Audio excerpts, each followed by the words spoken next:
সম্পর্কের টানে এবার এক হলো ছুটি ও তার আসল বাবা হিরণময়। এই ফুল এপিসোডটি পেতে এক্ষুনি আমাদের চ্যানেলটি সাবস্ক্রাইব করুন।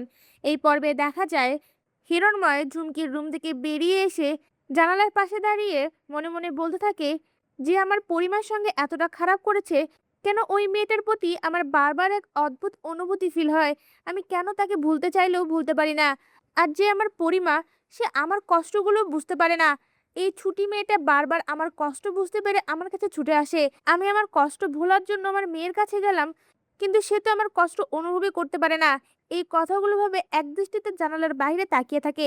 এরপর দেখা যায় হিরণময় ঘুমিয়ে পড়লে একটু পরেই তার রুমের মধ্যে ছুটি এসে হিরণময়ের ঘুম ভাঙায় আর বলে ওঠে, বাবা আমি জানি তুমি খুব কষ্টে আছো।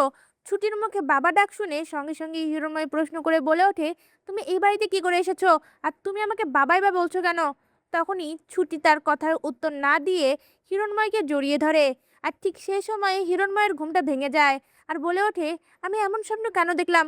ওই মেয়েটা আমাকে বাবা বলে জড়িয়ে ধরলো, এতে আমার এতটা শান্তি হলো কেন? আমি আমার কষ্ট মনে হয় এক নিমিষেই ভুলে গেলাম। অন্যদিকে দেখা যায় পরদিন সকালে ঠাম্মির মন ভালো করার জন্য অভি ছুটি সহ বাড়ির সকলেই ব্যস্ত হয়ে ওঠে, কিন্তু ঠাম্মি কোনোভাবেই বিষয়গুলো নিয়ে ভাবতে চায় না। তখন ছুটি প্ল্যান সাজায় অভিকে দিয়েই ঠাম্মির রাগ ভাঙাবে। এরপর দেখা যায় অভিসহ বাড়ির সকলে মিলেই ঠাম্মির মন ভালো করার জন্য তার রুমে গিয়ে গানের তালে তালে নাচতে থাকে। এক পর্যায়ে অভির কাণ্ড কারখানা দেখে ঠাম্মির মন ভালো হয়ে যায় আর নিজেই হেসে ফেলে।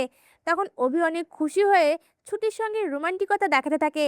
এটা দেখে আবারও ঠাম্মির রাগ দেখিয়ে বলে ওঠে, এত আদিক্ষেতা আমি দেখতে পারি না। আদিক্ষেতা করতে হলে আমার রুম থেকে বেরিয়ে যাও। তখন অভি বলে ওঠে, এই তো আমার ঠাম্মি ঠিক হয়ে গেছে, এরকম ভাবে যুদ্ধ চলুক, আর আমার ওয়াইফ কখনোই কারো কাছে ঝুঁকবে না। এই বলে অভি ঠাম্মিকে আরো জ্বালানোর চেষ্টা করে। তা ভিউয়ার্স, অভি ও ছুটির এমন খুনসুটি দেখতে আপনাদের কেমন লাগছে? আপনাদের মূল্যবান মতামত আমাদের কমেন্টে জানান। ধন্যবাদ।